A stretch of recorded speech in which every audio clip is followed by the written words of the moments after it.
Congratulations, Morgan, and everybody on such a powerful and moving film.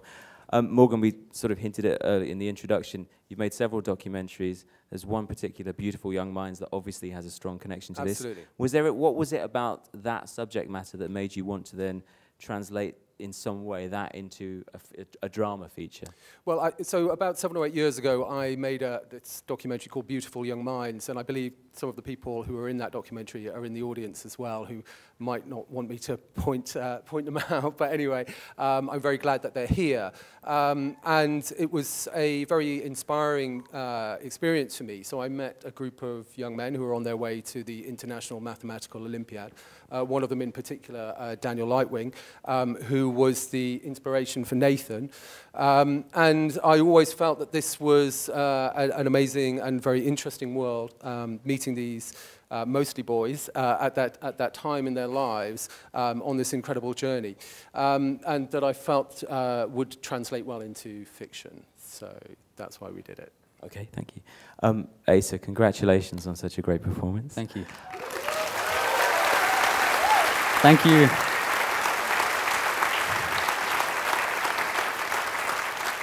It's a very different role from the things we may have seen you in Hugo, Ender's Game, etc. It's an obvious question in some ways, but what are the particular challenges as an actor of playing a character with Nathan's condition, personality, situation? Well, it was difficult. It was an amazing experience developing the character with Morgan. I went through a lot of research about people who were on the autistic spectrum, specifically Asperger's. I spoke to a lot of young people and found out the difficulties that they had growing up and the problems that they faced. And there's no one defining characteristic or trait for people on the spectrum. Everyone is unique. And so me and Morgan developed this character of Nathan very loosely based upon Daniel, as Morgan said before. And we brought him to the screen, and now we're here. Easy, really.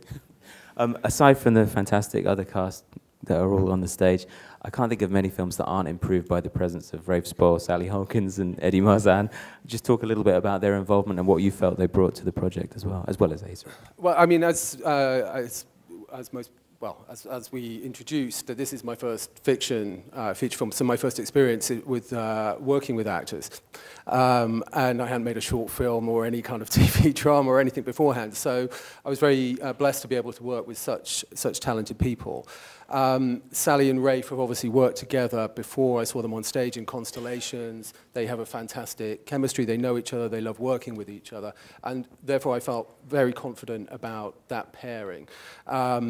Eddie just kind of filled those shoes wonderfully. I mean, I don't think that many of us would have imagined necessarily Eddie in the role of a maths professor, having seen some of his previous roles. But as soon as he put on those shorts and those sandals, he just inhabited the character in a wonderful way, and I was thrilled about that. And the guys, well, obviously they speak for themselves. And Asa, I met a number of times, and again we spoke about the character.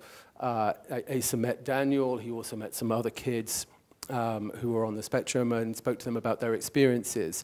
And actually, it's a misconception in a way that people on the spectrum aren't necessarily able to articulate their experiences or to communicate, because actually Daniel was able to communicate his experiences extremely well and explain to us and to Asa what was going on in his head and the things that he found very difficult and why he found them difficult. And this was very important because for Asa, his character Nathan, who doesn't say very much, he needs to know what's going on in his head at those moments when he's not saying very much. And actually it's very complex what's going on in his head because he finds the basic experience of communication quite challenging.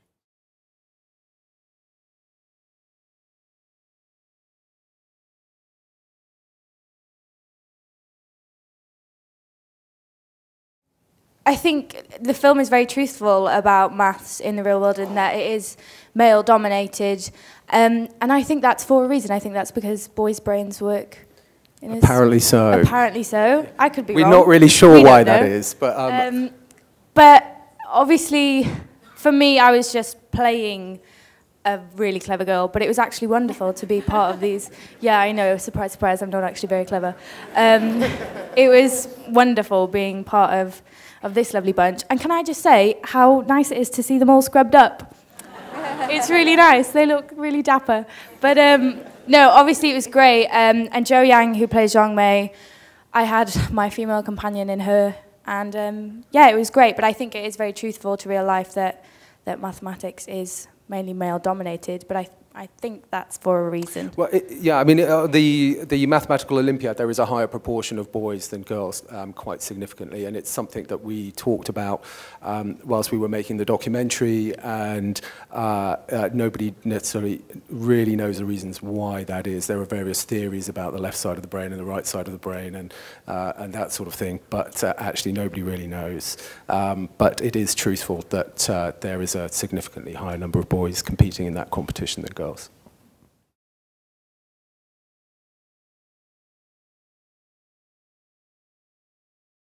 Martin Phipps is in the audience, and he's wonderful. He's somebody that I've worked with before, and I very much enjoy working with. Yeah, he just makes wonderful music, and we work very well together. There's also the songwriter and composer Keaton Henson, who I'm not sure if he's here or not, but I hope he is, who composed a number of the songs.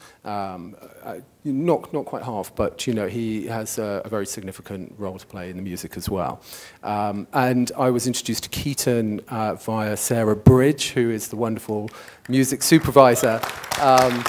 And very good friend of mine who also worked with Martin and introduced us to other music that we licensed for the film, including tracks by Amina, who were a string quartet, who worked with Sigur Rós, who I would never have known anything about had Sarah not played me those tracks. So that's, yeah, I hope answers your question. Thanks.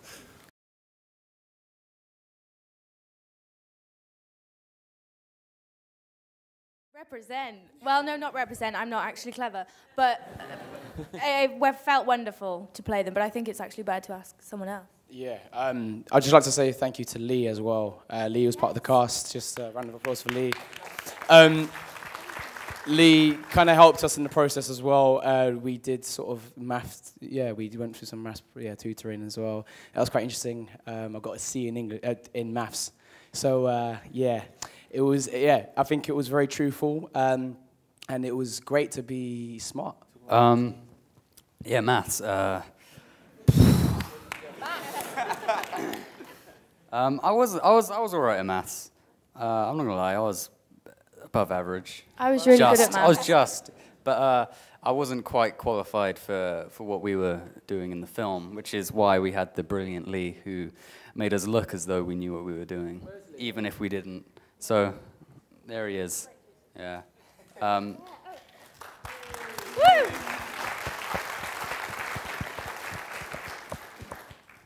Sorry, I should just explain that Lee, who sat over there, was in the original documentary, was one of the original team members who went to compete in Slovenia, which is where the IMO was in the year that I was making the documentary.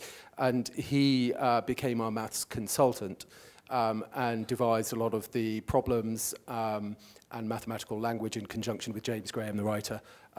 And so he was also responsible for coaching our actors, and then became one of the cast as well. So he is one of the team who goes to the Olympiad in Cambridge, and he's also a very good punter. And so you see him on the back of the punt because he was the only one who could punt because he went to Cambridge, obviously. Yeah.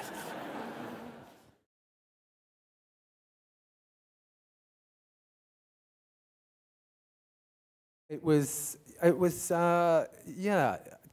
terrifying. No, it was quite daunting. I mean, as I said, I hadn't done any work in fiction before, and so I arrived on the first day, and there's all these trucks. I'm like, what are they for? That's your makeup truck. Yeah. So I was a little bit naive, but you know, it was actually there were many similarities, and I found a lot of it. was quite natural, particularly working with the actors, which I absolutely loved. The only thing is you've got such a big production structure, and it is very structured, and you have to finish on time, and you have to nail all your scenes before a certain time, and there's somebody watching the clock. And, you know, so for me, coming from a background where I made documentaries with a camera on my shoulder, shooting my own films with maybe 2 other people in the crew, that was a big transition. But really, lots of it. I mean, the fact that you have all of these people who are very talented at what they do, and working with Danny Cohen, who's a great shooter, great DOP, who shot The King's Speech, who shot Les Miserables.